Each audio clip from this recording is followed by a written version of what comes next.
भारत के सभी राज्यों की खबर SNS न्यूज चैनल पर, खबर जो आपको रखे सबसे आगे। नमस्कार, खबर SNS न्यूज चैनल में आपका स्वागत है। एक बार फिर से हम मौजूद हैं आज अपने स्टूडियो में। आज हमारी स्टूडियो में हमसे बातचीत करने के लिए लोक जन सोशलिस्ट पार्टी के राष्ट्रीय अध्यक्ष डॉक्टर वीरेंद्र विश्वकर्मा जी हमारे साथ में उपस्थित है। बहुत बहुत स्वागत है डॉक्टर साहब आपका हमारे चैनल में। तो जैसा कि देखा जाए तो लगातार डॉक्टर साहब विगत कई सालों से अपने लोक जन सोशलिस्ट पार्टी को लेकर जगह जगह कार्यक्रम करते नजर आते हैं और इन्होंने एक विशाल जनसभा और जनसमूह का आयोजन रमाबाई पार्क अंबेडकर मैदान से आपने एक कार्यक्रम किया। उस कार्यक्रम का मुख्य उद्देश्य क्या है डॉक्टर साहब? पहला सवाल आपसे यही है। सबसे पहले आपको बहुत बहुत धन्यवाद। और रमाबाई अंबेडकर मैदान में कार्यक्रम करने का मुख्य उद्देश्य हम लोगों का था कि जो सामाजिक विषमताएं हैं, जो गैर बराबरी है, जिन वंचित शोषित कमजोर तबके के समाज को, पिछड़े दलित अल्पसंख्यक समाज को, आदिवासी समाज को, जिन लोगों को राजनीतिक भागीदारी से अभी तक दूर रखा गया है, उन लोगों को राजनीतिक भागीदारी दिलाना और कमजोर तबके के लोगों को जो सम्मान के अधिकार से, राजनीतिक अधिकार से, आर्थिक अधिकार से वंचित हैं, इन सबको इनका अधिकार दिलाना और विकास की मुख्यधारा से जोड़ना, ये हम सभी का प्रथम उद्देश्य है। और उसी को लेके हम लोग लखनऊ रमाबाई अंबेडकर मैदान में कार्यक्रम किए थे। बिल्कुल, देखा जाए तो जनसमूह वाला कार्यक्रम रहा और भी विगत कुछ महीने पहले या 15 दिन 20 दिन पहले की बात हम बता रहे हैं कि एक अंबेडकर नगर में एक बड़ा मामला रहा जिसमें आपके लोक जन सोशलिस्ट पार्टी के कार्यकर्ता लगातार उस मामले को, क्या मामला रहा अंबेडकर नगर का? बहुत बड़ा सवाल है आपका। अंबेडकर मैदान में, अंबेडकर नगर में अंबेडकर नगर में एक मासूम बच्चा 14 वर्षीय हिमांशु जो बाजार जाता है और कुछ असंवैधानिक तत्वों के द्वारा वो किडनैप कर लिया जाता है और उस बच्चे को ढूंढने के लिए जो माँ बाप निकलते हैं तो दर-दर ठोकरें खाते रहे, शासन प्रशासन के पास जाके, यहां तक कि आपसे बता दें कि माननीय मुख्यमंत्री साहब के पास भी गए और मुख्यमंत्री साहब बोले कि जाओ, कल तुम्हें तुम्हारा बच्चा मिल जाएगा। लेकिन कथनी और करनी में अंतर है। आज सरकार के कथनी और करनी में अंतर है, इसलिए उस बच्चे पे कोई ध्यान नहीं दिया। किसी ने उस बच्चे को वापस ढूंढने के लिए शासन प्रशासन ने किसी ने जद्दोजहद नहीं किया।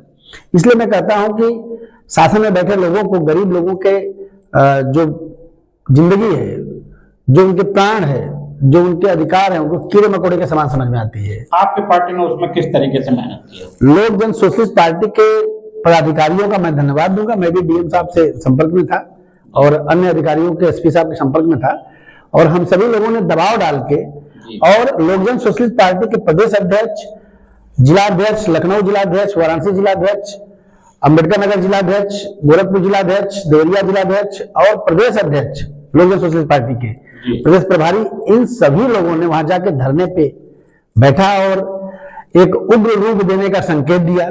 इन लोगों ने ज्ञापन दिया और बताया कि 13 तारीख को लोक जन सोशलिस्ट पार्टी के माध्यम से यहां लाखों की संख्या में लोग आंदोलन करेंगे।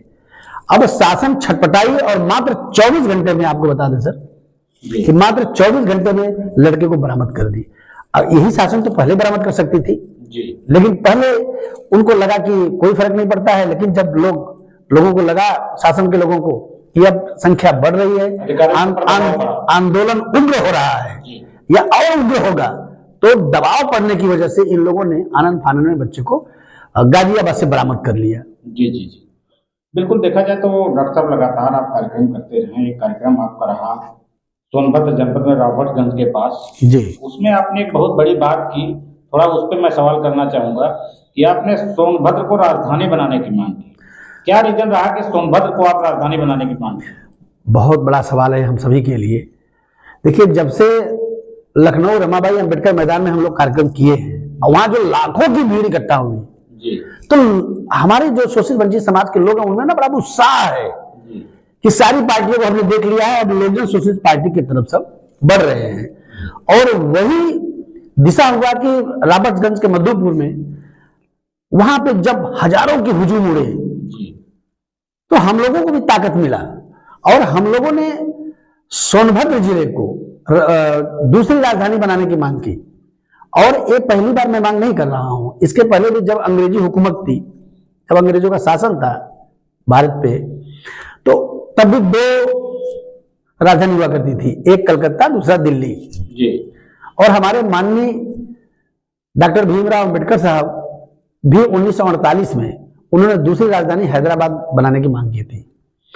हमने बहुत गहन इस पर परीक्षण किया, हम लोगों ने बहुत डिस्कस किया है और उससे निष्कर्ष में निकले कि जब दिल्ली में जो राजधानी हम लोगों की है तो केवल 2 राज्य को फायदा है, केवल 2 राज्यों को फायदा है, उत्तर प्रदेश और हरियाणा।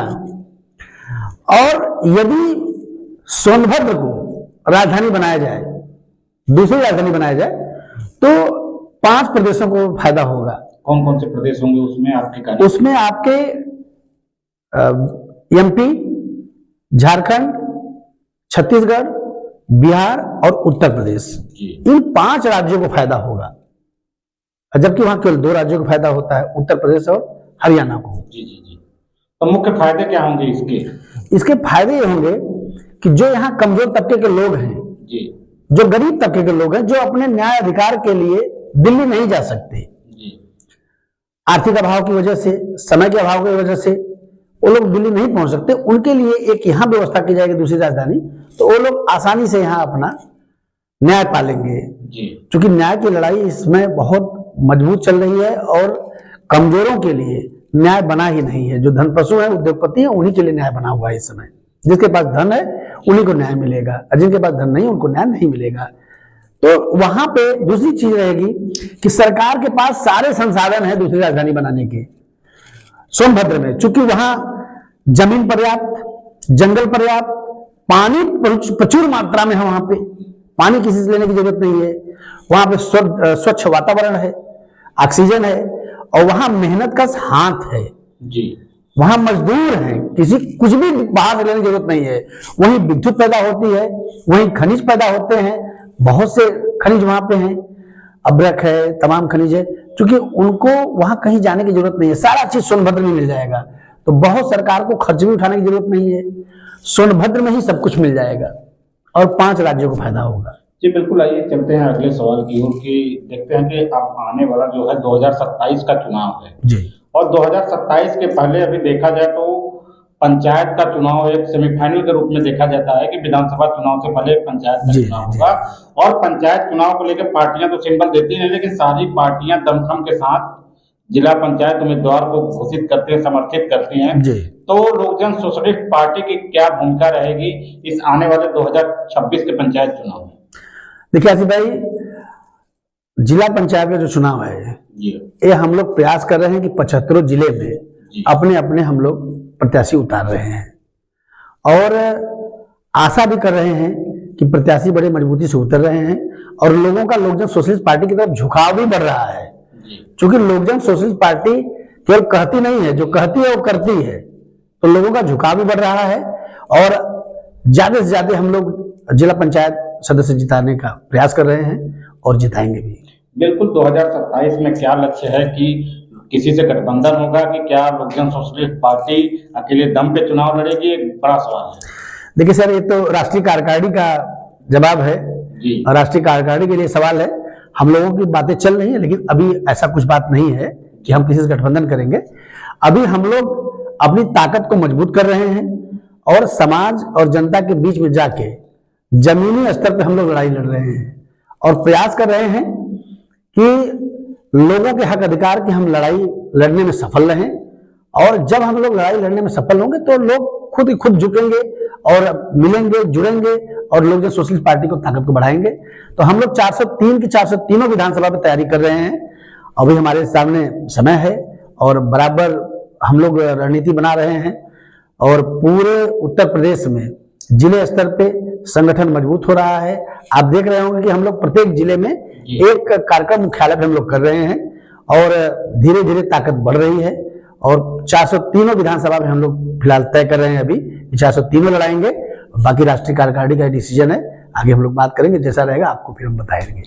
बहुत बहुत धन्यवाद डॉक्टर साहब कि जैसा कि आज हमारे साथ लोक जन सोशलिस्ट पार्टी के राष्ट्रीय अध्यक्ष डॉक्टर वीरेंद्र विश्वकर्मा जी बातचीत करने के लिए जुड़े हुए थे। तो ऐसे ही लगातार हम आपको अपने खबर एक्सप्रेस टीवी के माध्यम से ऐसे ही राजनेताओं, कुछ जो बड़े नेता होंगे, उनको अपने स्टूडियो और अपने चैनल के माध्यम से उनकी बातों को जनता तक सीधे पहुंचाएंगे। बने रहिए खबर एक्सप्रेस टीवी के साथ। धन्यवाद।